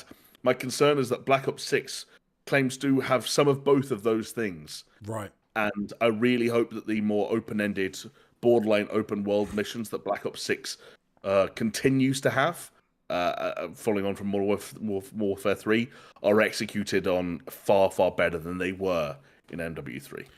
If you had to put a percentage chance on it, that who's this one? Is this Treyarch? This is Treyarch leading, but as with all of them nowadays, it's like the plethora of I'm gonna have to look up who's actually. It's kind of irrelevant anyway. Treyarch leading, and with Raven are the second credited studio, and then various other bits being done by the usual suspects: Beanox, High Moon, Infinity Ward even have and Infinity Ward and Sledgehammer even have credits somewhere down the line. So it's another Call of Duty collective effort. I suppose the main thing of note is that when it comes to Treyarch kind of headlining a Call of Duty game, they haven't done so since Black Ops Cold War, which was 4 years ago, which does technically make this the longest Call of Duty game, the longest amount of time that any one Call of Duty game has had in development since it became annualized. But it's hard to know how much of that was fully spent on Black Ops 6. Obviously, Treyarch have been roped in to help with the zombies components of previous games, so I think it's all a bit of a mess at the moment. Not necessarily a bad mess, just a mess. And this is like 90s, isn't it? Like 1990s era. Yes, exactly. This is 90s, a 90s spy thriller, and obviously the a lot of the imagery we've seen in kind of trailers and stuff like that has lent on sort of like post Cold War kind of Gulf War stuff. A lot of the usage of controversial usage of real world figures and real quotes and things like that in a lot of their trailers. And so I'm sure they're going to find a way to kind of like connect real world politicians, for example, with some of the classic Black Ops characters, a lot of whom are returning. I don't know if you're old enough for like the Gulf War to start to feel like a somewhat sensitive subject. Is that close enough to you, or Gulf War 2, not Gulf War 1. Gulf War 1 was George Bush, I think. Gulf War 2 was George W. Bush. So I kind of became aware of like the Clinton era of like US politics, kind of. So that's what I remember. I don't remember George Bush Senior. But I was going to say to you, chances. What do you think the chances are that Treyarch are manically attempting to shoehorn in a mission where you have to take out a sniper who's attempting to assassinate Bill Clinton? Oh, I was going to say, like, what do you think the chances are that they're manically taking out a mission? No. Putting it in, I reckon you're going to have to defend the president. They're going to be like, there's a sniper on a roof, and you've got to defend the president. Do you reckon there's a possibility they're trying to get that in there before release? No. Call of Duty has been no stranger to controversy, sometimes for good reason, sometimes for bad reason. I feel like wading, even within an inch or within a mile of anything related to like the current political climate, especially after the last week, would be a disaster. I don't think they'll do it. And a lot of the recent ones have been like stupid oversights anyway. Like I can't remember the one from Modern Warfare 2 where they accidentally used what was it? Road. They borrowed a name that actually existed from like a real life conflict, and that the Americans had committed in real life, and suggested that the Russians had committed. When the reality was they just, I think, accidentally or inadvertently or stupidly just used the same name. Obviously it's unfortunate. I know this is the sort of thing we were where you get the idea of they've done this on purpose, and you think that it's probably just they picked a thing in a road and an area, and it's just unfortunate. I don't. We were talking about Hanlon's razor before we started recording. We were indeed. Never attribute to malice with that which could be attributed to stupidity, and sometimes these things slip through the crack. If it was intentional, then they're kind of fucking dumb. Yeah, agreed. Just maybe don't do that. Yeah. But But yeah, I don't know. I can't see them going anywhere near assassination attempts on presidents on this one. But I've been wrong before. 4 days after Black Ops 6 drops, we've got Life is Strange Double Exposure coming to Xbox Series X, PlayStation 5, and PC. This is going to be the return of, her name has escaped my brain. Max Caulfield? Max Caulfield, yes, from the first Life is Strange games, can be the first return since then. I'm a bit of a fan of Life is Strange. I'm currently, like with everything I say often, I'm currently playing the first one and enjoying it. I'm getting that sort of like Fahrenheit heavy rain itch scratched, by some of the time bending shenanigans. And so, yeah, I'm looking forward to Life is Strange Double Exposure. And I like the character of Max Caulfield. I think that's a good character to revisit. It's a bit of you, isn't it? I know you're a Life is Strange fan. Yeah, no, so I'm right there with you. I think that Life is Strange is one of those franchises or series that's kind of like easy to kind of like, toss to one side and say, it's just a bunch of like lesbians, crying and investigating each other's murders. And a lot of it is that. I wondered where you were going to go with that then. Investigating each other's what? Okay, murder shit. Oh, they do plenty of that as well. Actually, they don't do that much of that. But I really like it. I like I have very fond memories of the first one. I came to it later than its release, like maybe not quite as late as you've come to it, but like I wasn't playing it kind of during the zeitgeist or as the episodes were coming out, and I enjoyed it. And then I also really liked True Colors from a couple of years ago. Again, not far from perfect. I think that you'll know. Playing through the first one, there's plenty of like bizarre narrative choices. There's plenty of like sort of questionable performances, really dodgy writing, and the narrative kind of wanders into really kind of like silly territory at times. It falls foul of a lot of mistakes but there is still something quite likable about it for me. For some reason, like. There's, I don't know, the overall kind of like feel and charm, like the kind of those weird sort of words that just kind of like help you sweep a lot of bullshit under the rug. It works for me, and I'm down to play more Max. I'm down for another murder mystery. I remember in the trailer not being super enthusiastic about the power she has this time. It seems like it's like, do you remember they were doing some like multiverse stuff? Like there was a universe in a timeline in which her friend had been murdered, and a timeline in which they hadn't, or something. And she's got and she's trying to use the fact she can switch between them to stop the murder from taking place. Yeah, that kind of seems a bit weird. Right. But it could, if it allows them to do some really interesting things with the game, whereby you can learn or do things from one universe and then and mess with time and then go back and do stuff. I can see it actually being like a really interesting mechanism to use. But it did seem a bit weird and a bit kind of like, I don't know. We'll have to wait and see how that actually pans out. Yes. No, agreed. But I think. One thing I remember about True Colors in 2021, which was that it was a really nice palate cleanser. Like sometimes when you're playing a lot of like action games or open world games, a lot of this, a lot of that, sometimes just getting in your feelings and being a lesbian for a couple of hours is like just a nice way to blow off steam. Yeah, absolutely. Another way to blow off steam is to play as an assassin, Jamie. And you can do that in Assassin's Creed Shadows, coming November 15th, a game that's had zero controversy and no one has said anything about online in any negative capacity. I'm looking forward to it. Yeah, I know. I am too. So this is, if you can't remember, this is based in feudal Japan, and you're going to be playing as, I can't remember the name of the characters, you're going to be playing as it's Naue and... Cool. It was a cool name as well. Not, I've got a game, someone from a different game stuck in my head.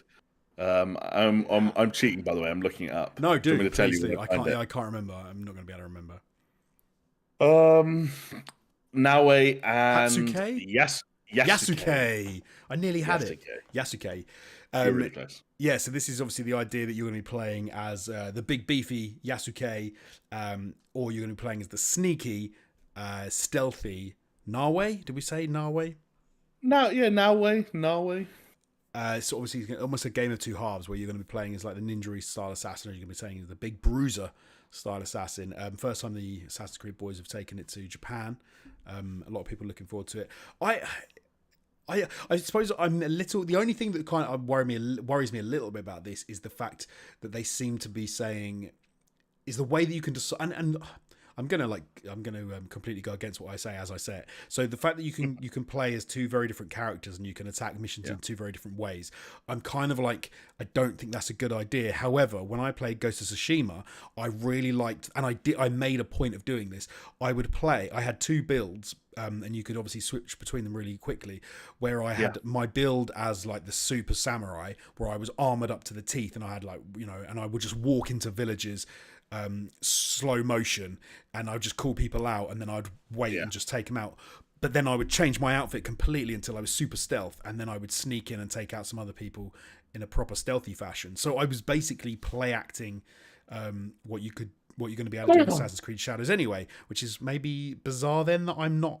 I feel like this is going to be a little weird that you can pick between these two characters, but maybe that's because I could make the decision in that game. And I'm worried in this that they're going to split their focus between the two different avenues and therefore end up with half as much time on each. Does that make sense? No, it does. Because I suppose that's the risk, right? Whether you're talking about Ghost of Tsushima, where, like you said, both playstyles are totally viable, or any of the recent Assassin's Creed games, where, again, whilst sort of like not as on the nose about how there is a split between the two different styles, both were just as applicable as each other. Valhalla didn't have much of an emphasis on stealth. There was a lot of raiding and pillaging, but like it could be a stealth game at times. It certainly, and the more stealthy you wanted it to be, the more stealthy it could be. You're absolutely right that there is an element here of if there's a mission for whatever reason, probably narrative reasons, you have to play as someone that you're not in the mood to play as. Then I guess that is one potential downside relative to the other games we mentioned. The workaround for it, and I don't know if you feel like they've been capable of this based on the gameplay that they showed off during the summer, is make both sides really fun. Like make there not be a bad side. That's how you handle that situation, I guess. Agree. Yeah, no, absolutely. And if they manage to do that, obviously that'll be absolutely fine. I suppose, yeah, no, you're right. It comes down to how do they handle it. Is it a case of you get into the game and then you get a few missions as both, and then you kind of pick which one you're going to play the majority of the game as? But then that'll feel like a real cop-out when you've got two characters that both sound as though they're going to be really cool to play. Like you would imagine, imagine playing GTA 5 and you only ever play as like Michael. That would be kind of crap if you never tried playing as the other two characters. But hey, they've got pedigree. Assassin's Creed games in the past have been very good. They all often do very well for Ubisoft, and the fact they're going to Japan seems like a great shout for them. So yeah, agreed. Excited.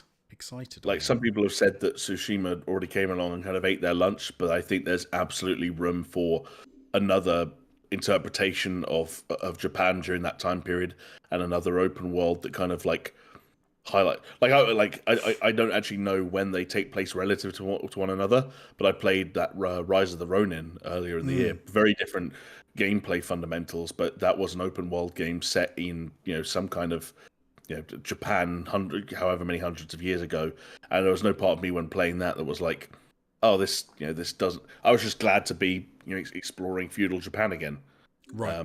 Am I misusing feudal Japan there? Like how broad a period was feudal Japan actually? Like, because I feel like I just use it a bit too loosely. I'm going to guess it was know like what it refers to. Isn't feudal like when you've got like lords and knights and I guess samurai in their case, obviously, when you had like that kind of structure of where you had the people on high and then you had the people that were running things and the poor little people at the bottom. Get that like a few hundred years, 1,000 years, something like that. Don't know how broad it would be. So feudal Japan, it looks like it starts in. This is cool according to Wikipedia, so I apologize if it's wrong. So it starts in 1185, right, and ends in 1600, where you get into the Edo period and early modern Japan. So it's a pretty broad spectrum. And Assassin's Creed Shadows is indeed set in it, or right at the very end of feudal Japan in 1579. So yeah, I guess it is. I guess it is pretty broad. Maybe that's why you hear it so much. Next, you need a feudal England game, which I suppose Feudal England. we are going to have, aren't we? Because we've got it's coming out. Kingdom Come Deliverance 2. Say? Oh, see, but that I think that might be a common mistake. I don't think Kingdom Come Deliverance, for all the English accents and people that sound like they're from England and look like they're from England, I don't think it's set in England. It's Fantasyland. No, it's real. I just think it's set in like what is modern day mainland Europe. Oh, it's set in central Bohemia, which is modern day Czech Republic, I think. Okay, interesting. Yeah. During the turmoil of a civil war, where you're fighting against the Holy Roman Emperor Sigismund in the Middle Ages. Oh, interesting. Hey, let's talk some about Kingdom Come Deliverance 2 quickly then, because we've already started. So we've run through the games now, which we know at the moment of the release dates for them. Let's have a quick chat about some that we don't know the release dates for, but we are hoping will be coming this year and that we're still looking forward to.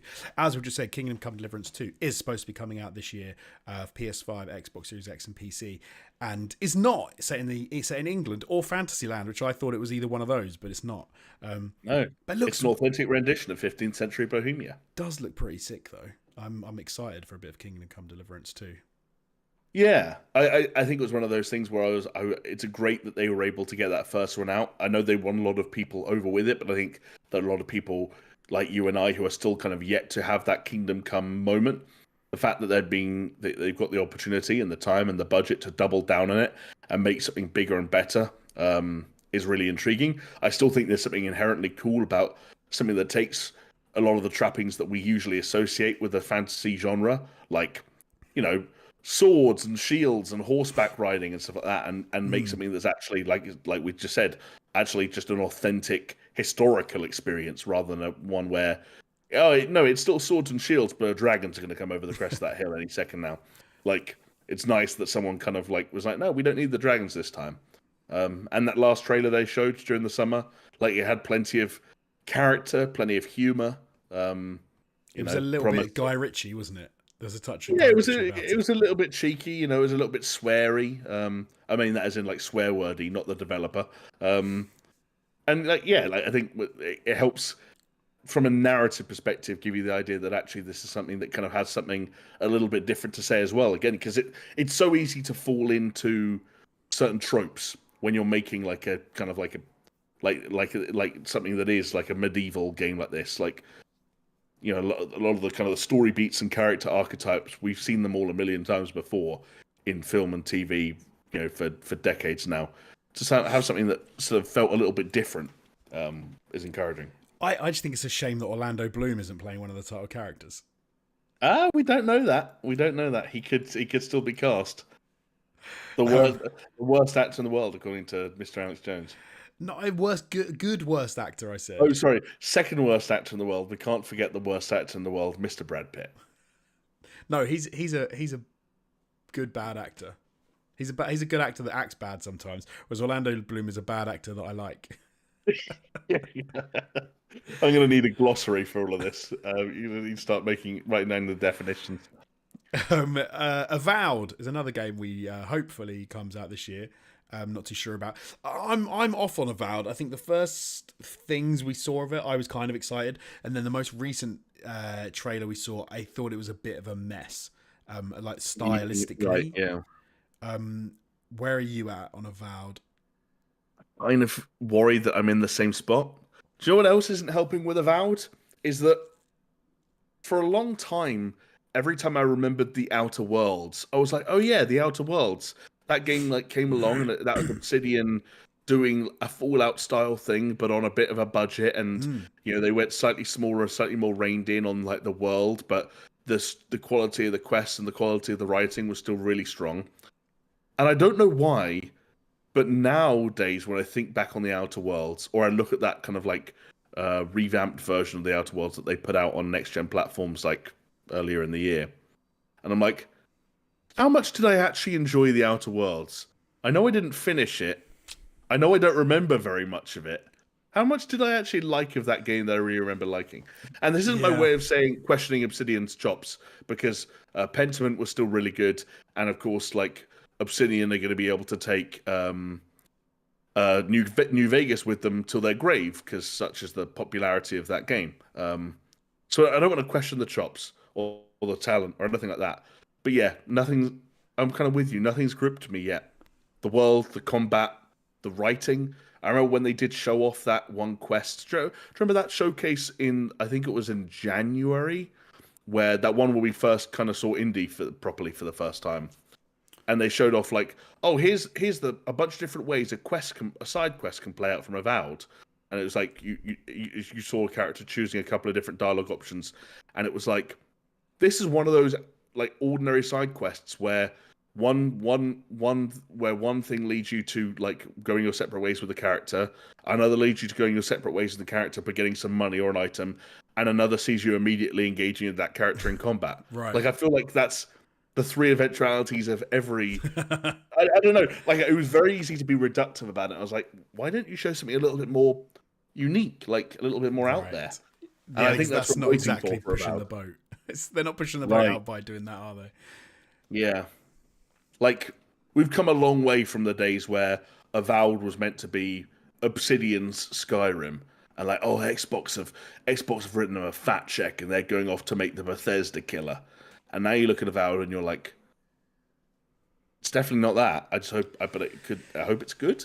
Yeah, although that's kind of weird though, because in some respects, like not having the Bethesda killer is a little bit funny when you think of Outer Worlds and then you think of what Starfield ended up being, and going like, oh, okay, not that different, not that far apart. It was like I think Outer Worlds in some respects to me was like, oh, Starfield is going to be Outer Worlds on steroids. It's going to be amazing. You can actually fly between each different place, and like when it came to it, it was like, oh, okay. All right. Yeah. Hopefully that means that Avowed can do the opposite, right? Like the more we underestimate it, the more it can impress us. Yes, absolutely. That's very true. So let's keep our fingers crossed for that. Yeah. Dragon Age: The Veilguard is supposed to be coming this year. This is another one that I cannot remember for the life of me. What are we saying? So this was the one where it had its debut trailer during the Xbox showcase that rubbed people up the wrong way, because it kind of had that almost Borderlands-y presentation where it was like, check out all these characters. And then EA immediately scrambled and were like, oh, we know, we promised that trailer gave people the wrong impression. Here's a 15-minute chunk of gameplay that I think won more people over. But I'll be honest, I love Mass Effect, for example. The Mass Effect, so the original Mass Effect trilogy, some of my favorite games of all time. I've never been into Dragon Age. I've never clicked with the Dragon Age. And I've tried a couple of times, so I don't know what that means for me and the Veilguard. I'm the same. I've never really gone deep on Dragon Age. Have you tried one before? No, that's how non-deep I've got. But it could be like, I was going to say, it could be that this is the one that clicks, but then like, if we've already had like gameplay trailers and stuff like that, and none of it's made its way to you naturally, and you haven't sought any of it out, then maybe that's an indication that that's one game you don't need to spend money on this year. I don't know. Maybe we'll see. Hey, maybe it comes out and looks incredible. Yeah, watch some of that gameplay. I would be curious to know kind of what you like a total outsider's view on Dragon Age. So there's quite a lot going on this for BioWare when you consider like where they're at. Because if this, I think that they do have the opportunity to fuck this up, because I think most people will give them one last go at a Mass Effect, but it's not like if this completely flops, it's not looking great. Yeah. Like they won't have released a successful game since Inquisition. Which is horrible these days, because it's so long between games as well that you can take one bad game and you're looking at, like you said, you're looking at decades. But hey, games that I don't click with. Let's move on to some games that I'm definitely clicking with, Jamie. Oh yeah. Indiana Jones and the Great Circle is still supposed to be coming this year. I'm a little bit. It's also weird. When I was thinking about saying that Star Wars is my most anticipated, the other game that I was thinking about was Indiana Jones and the Great Circle. I would say, from what we've seen of it, it's not. The reason it's not my most anticipated is because whilst it looks good and I'm looking forward to it, I've been so off with Indiana Jones movies in the last sort of couple of Indiana Jones movies that I don't want to get my hopes up. I think it looked good. Everything I've seen looks cool. I'm even looking forward to the first person, which I didn't think I was going to like, and the slightly weird bullwhip animations. But they do look like they're ticking the boxes, and they're doing a lot of things right. So yeah, I'm keen for this. I'm looking forward to it. I think it could be the start of something very special.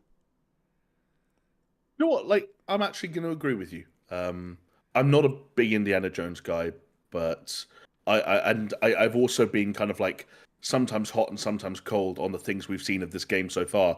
But there's a part of me that just thinks, and I don't know if this is just some like Machine Games bias, but I think I wouldn't be surprised if when we're sat here in 5 months' time or whatever it is, if you're saying that The Great Circle was your game of the year.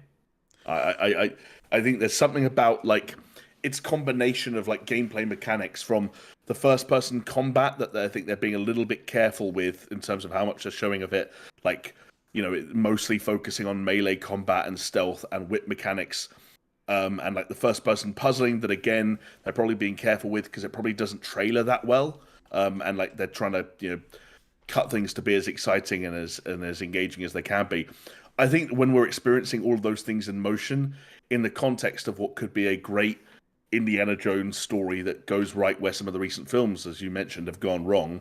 And I think you combine that with like what I think they're being a little bit, again, careful so far with how much they're revealing or showing their hand in terms of like the set pieces and how some of those cutscenes are going to flow into like these big cinematic moments.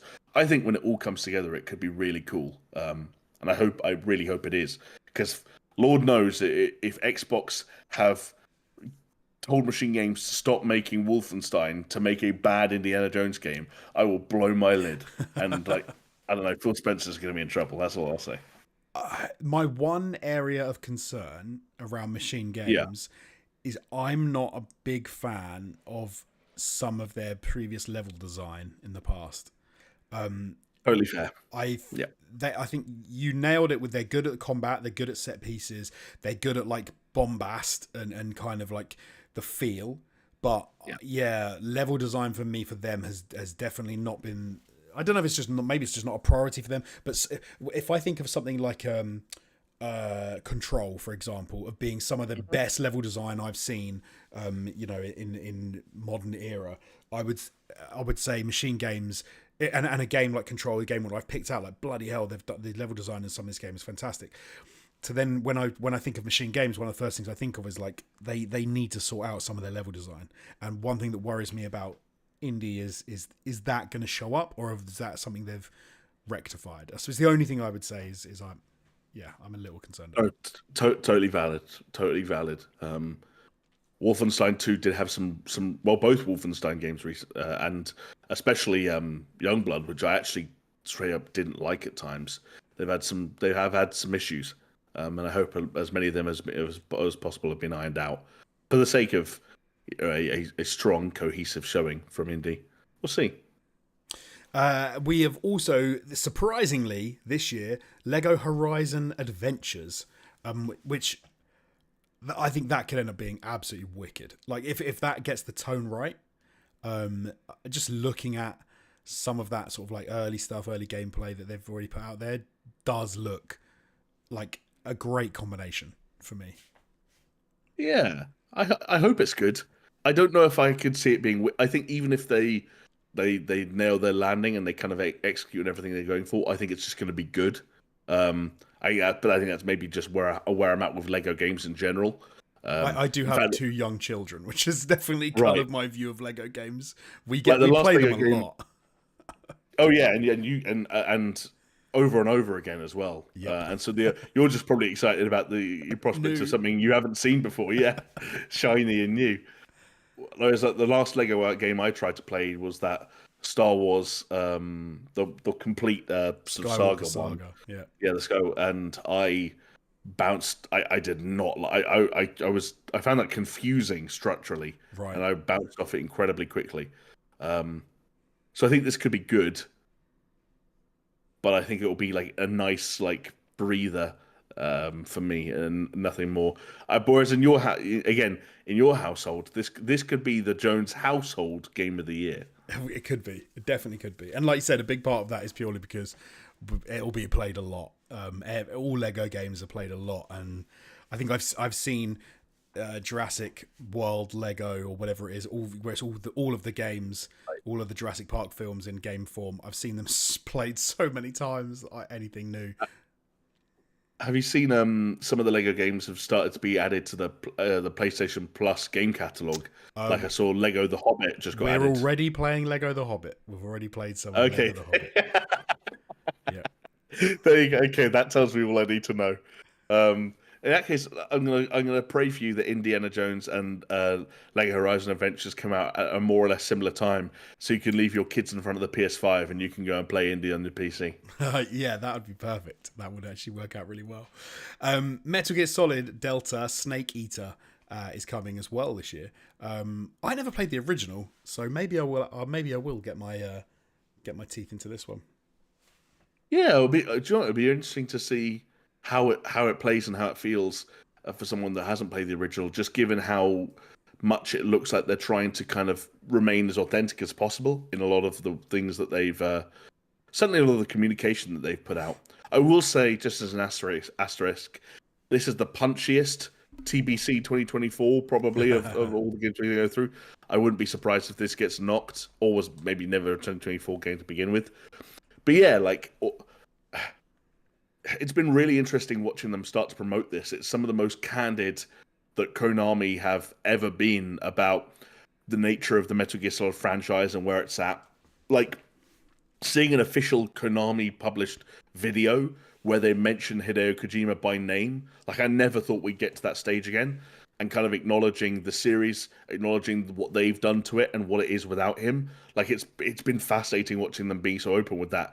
And when you combine the fact that, like, again, through the trailer that we got during the summer, some of the way they're kind of adhering to kind of and being very careful with the, let's say, the animations from the original. And then while some of the things that have been changed, for example, the camera perspective or the kind of like the color filter that was placed over it, a lot of those things supposedly can be turned back on through the options menu to make it, you know, more similar or reminiscent of the original Snake Eater experience.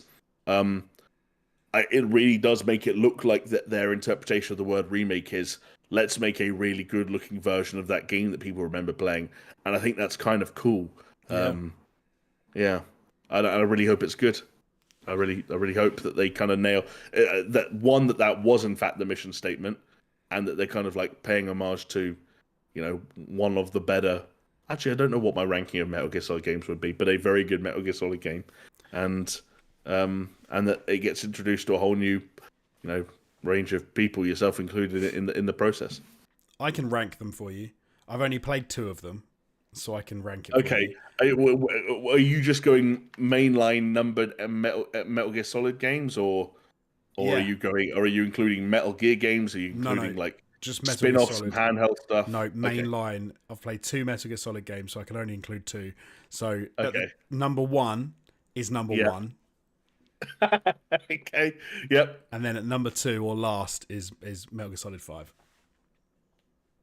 Both very good, but there's 1 and 2. There you go. I don't know about the rest. Maybe I can add Snake Eater to my list when I've played this. Yeah, stay tuned for Josie's two game Metal Gear ranking to become a 3-game ranking. Exciting times. Yeah. Oh, dog's woken up. You mentioned Metal Gear around a dog, they get excited. That's the way it goes. She gets all excited. 2 games. We're going to finish off with these 2 games, and I'm excited for both of these games. Yes. I cannot lie. The Plucky Squire, from published by Devolver Digital. I'm not sure who. I had it open a minute ago. All Possible Futures developing this. This is actually one that I've been following on Twitter because I'm so like into just the visual style, and ever since we saw it released, I've been looking forward to it. They kind of keep teasing that they're going to say when it's coming out, but they haven't said yet. It's repeatedly said it's coming 2024. If you haven't seen it, so Plucky Squire is a game whereby You are playing as this little 2D character in this storybook about the plucky squire, but then you can get in and get out of the book, and you can change what's going on by changing what's going on outside of the book. So you can also like turn pages, and you can do things in the 3D world which change what's going on in the 2D world. It just looks like a really interesting concept to mix together these different things. And I would be surprised if they wouldn't cite Mario Odyssey as something that gave them some ideas for this game, given the fact obviously you could jump into 2D and 3D and right. Not so obviously nowhere near to the level that you can do it in the Plucky Squire, but I think this game looks like it could be like a technological marvel's too strong a word, but like to go from, I don't know, it looks like some of the puzzling is going to be kind of incredible. Yeah, I'm definitely I think there's still something arresting about seeing like two different approaches and like art styles and rendering techniques handled so well, but seeing them juxtaposed. Like there's still something about like there are moments like Cuphead was one of them where like you only have to see a glimpse of a trailer and you go like, whoa, like you don't see that very often. And the Plucky Squire is absolutely one of those where like you show someone that moment where he jumps off the page and is all of a sudden rendered in the environment with which the book was in, and people go, whoa, like what just happened? I'm interested. You've got me, you know? And that's a powerful marketing tool. It is, absolutely. And another game which I think is on in a very different way, but gives you that, it does give you a sense of like, whoa, that is very cool, is Replaced, which is maybe we should stop saying it. It's kind of like our stand-in for The Last Night, which is kind of a dead and buried, I suppose, at this point. It is this pixelated, like 2.5D cyberpunk futuristic game, which, again, visual style just looks kind of incredible. Am I right in saying that people got their hands on this the other day? Yeah, this was playable at Summer Game Fest. Yes. Again, the extent to which it was playable, like it sounded like it was rather than being like one cohesive demo, it was a demo split up into different parts, and like you would load into like the exploration level, and you would then load into the combat level, and so like it was all there, but it sounded like maybe it was very hard to gauge. This might be another ambitious one, basically what I'm trying to say. It's very hard to gauge how far away this is, which is kind of depressing because like when you go onto YouTube, there's still the Coat Sync on their official YouTube channel uploaded Replaced announced trailer coming 2022. So it is weird that we're sat here 2 years later going like, I don't know if this game is coming out this year. By the way, that trailer itself was put out in 2021. So we are now already 3 years deep on a game that is itself a replacement for, no pun intended, for the other game that we're not convinced we're ever going to see. I just want one of these 2.5D like pixel art games with high fidelity kind of like rendering techniques when it comes to like the lighting and the alpha effects and the atmospherics and the particle effects. I just want one of them to come out. That's all.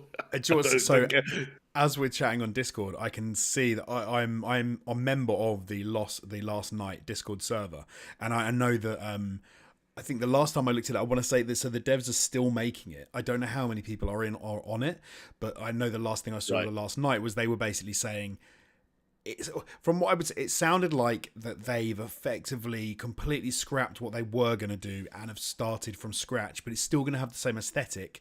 But effectively, I know they said in an interview before that the game they showed off originally was not a game. It was like a cinematic example of what the game might be if they made that, but then that never came to be. And as you're saying, but like Replaced, it kind of sounds like it might be in a similar place. If they're sort of loading people, it might be a bit different if it's playable in certain areas, but it always remains to be seen where we're at, especially with these smaller developers. It's always hard to know timescales because there's so much for them to do. Even bigger scale. I don't think I think you hit the nail on the head when you applied what it sounds like happened to The Last Night to Replace to a certain extent. I think sometimes you put these things out into the world, and when you are an indie developer and maybe you don't have a publisher yet, and maybe you're just kind of like shooting for the sky and hoping for the best, and you establish a visual style and something that is like visually arresting before you've made the game, and you put that out into the world, and all of a sudden hundreds of thousands of people want to know when they're going to play this thing that you haven't really figured out yet. Like, that's intimidating, and I can see why you'd want to take your time with that. And that happens in loads of different ways. Like, some people are already talking about, obviously, Beyond Good and Evil. They released that anniversary edition of the original game on modern day platforms, like last month, was it? Well, not too long ago. And it, of course, included an added quest or an added mission that linked Beyond Good and Evil to Beyond Good and Evil 2, which was an indirect like reminder from Ubisoft themselves that, like, hey, Beyond Good and Evil 2 is still a thing. That is absolutely a game that, like, that was not a game when that was first reintroduced to us, however many years ago. It's probably more of a game now than it was then, but it's been different. You got to imagine that's been different games at different times, and such is the nature of kind of like having a trailer or a name or a reputation that kind of goes in one direction, while you and your team who are trying to make something that's feasible and playable in a reasonable amount of time are going in a different direction. It's a balance, and it must be incredibly tough when you're a small team. I think you nailed it. Like it must be the case of, you want to get something out there, you want to show off what you're going to do, but then maybe the scope of what you've said you're going to do is just so far beyond what you thought like it's actually going to take to get it done. I mean, blimey, just look at like something like Star Citizen, for example. Like, we say we're going to do this, and it's like 14 years in the making, most expensive game ever made, and they still can't get over the line. So, yeah. Well, hey, here's hoping that all of the games we've mentioned don't get delayed, do come out, and especially the ones toward the end when we don't have a TBC, that they actually do drop in 2024, even if we are being incredibly punchy by hoping that Metal Gear Solid Delta Snake Eater does drop this year. Yeah, I'm worried. Well, I'm not worried. It'll come when it's ready. But what I want to know is, what are your most anticipated games for the year? Why not head over to YouTube or to Twitter, or X, as it is now known, at SuperShow Pod, and you can let us know what your most anticipated games for the rest of the year are. Or you can tell us why you think we are ludicrous for thinking that some of these games are going to come out, and that why they're not actually going to get bumped and pushed into 2025. God forbid, 2026. Because that's the future. That's the future. That's too far off. If you have any comments to make of that nature, keep them to yourself. We don't want them here. But thank you so much for joining us, Jamie. Thank you so much, as always, for being the best co-host in podcasting, in radio history. Let's put it out there, not even podcasting. Radio. Now that sounds a little bit punchy, but you know what? I'll take it. Get that on a mug, and I'll drink from it with pride. Thank you so